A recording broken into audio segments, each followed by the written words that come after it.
تو دعوت والا تو ہر وقت دعوت والا ہے. اللہ کے نبی علیہ الصلوۃ والسلام، ایک حدیث ہے، حضرت جناب رسول اللہ صلی اللہ علیہ وسلم تشریف فرما تھے، صحابہ میں بیٹھے ہوئے تھے، تو ایک آدمی حضور کے لیے کھانے کی چیز لائے. آپ مان لیں قسم کا حلوہ، لیکن وہ حلوہ ہے کھجور کے خاص قسم کا حلوہ ہے. لیکن وہ خاص قسم کا حلوہ سمجھانا بڑا مشکل ہے، اس کو ہوتا ہے جمار.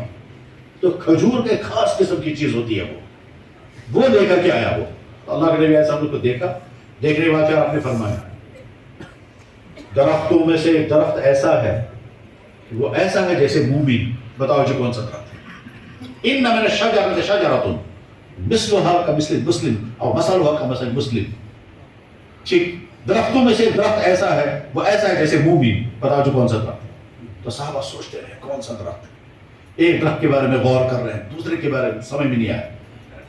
اب صحابہ کرام نے عرض کیا، یا رسول اللہ ہم کو تو سمجھ میں نہیں آیا، آپ ہی فرما دیں.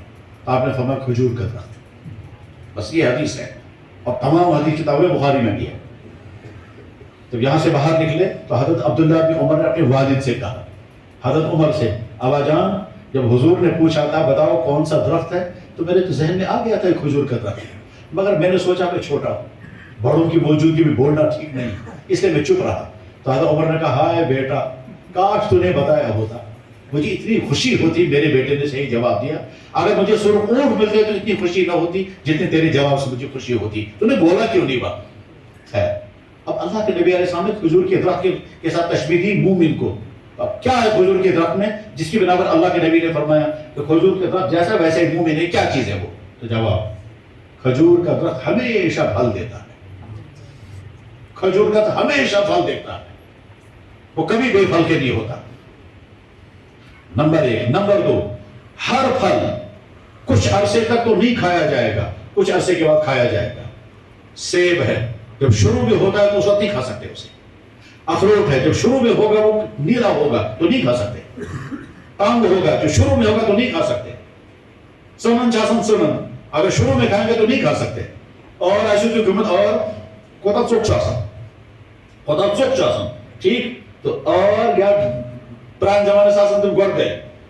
ایک پھل ایسا ہے جو شروع میں کھانا چاہیں گے نہیں کھا سکتے، کافی دنوں بعد جب یہ پک جائے گا تب وہ کھا سکتے ہیں.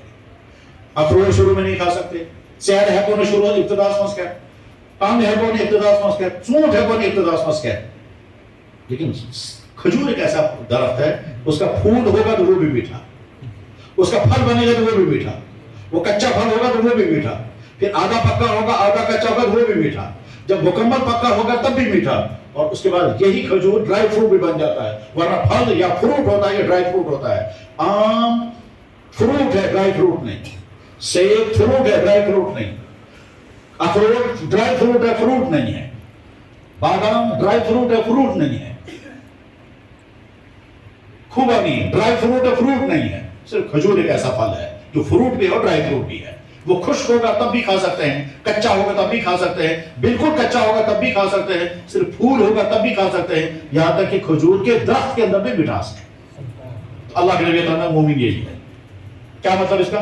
دعوت والا ہر جگہ دعوت والا ہے. یہ اپنے گھر میں ہے، گھر میں سے تعلیم کی دعوت ہے. یہ گشت کرنے کے لیے نکلا تو دعوت ہے.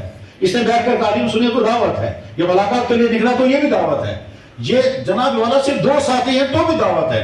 اور اگر یہ ملکوں میں سفر کر رہا ہے تو بھی دعوت ہے. تو دعوت والا تو ہر جگہ دعوت والا ہے. اس لیے یہ نہیں سمجھنا ہے کہ جناب جب ہم نکلے تب ہم دعوت والے ہیں، تو گھر میں ہیں تو دعوت والے، ہر حال میں دعوت والے ہیں. مومن ہر حال میں مومن ہے. مومن ہر حال میں اللہ کا مقدر بندہ ہے. وہ دائی ہر حال میں دعوت والا ہے. اللہ تعالیٰ شامل دعوت کے ساتھ موت تک جڑنا نصیب فرمائے، موت تک جڑے رہنا نصیب فرمائے، اور اصول کے ساتھ اور آداب کے ساتھ، اخلاص کے ساتھ اور اکرام کے ساتھ اور دعوت کی صفات کے ساتھ. اللہ کرے ساتھیوں میں دعوت کی صفات پیدا ہو جائیں. اور جب دعوت کی صفات ساتھیوں میں پیدا ہو جائیں گی، جناب والا یہ اتنے پیارے ساتھی بنیں گے اور آپس میں اتنی محبتیں ہوں گی جن محبتوں کا ہم اندازہ نہیں کر سکتے. سگے بھائیوں میں ایسی محبتیں نہیں ہوں گی جیسے دعوت کے ساتھیوں میں ہوں گی، بشرطے کہ ایمان کی بنیاد پر وہ محبتیں پیدا ہو جائیں. اللہ کرے یہ مزاج ہمارے اندر پیدا ہو جائے. انہوں نے فرمایا کہ اس وقت نکاح کی مجلس ہے، تو جن کا نکاح ہونا ہے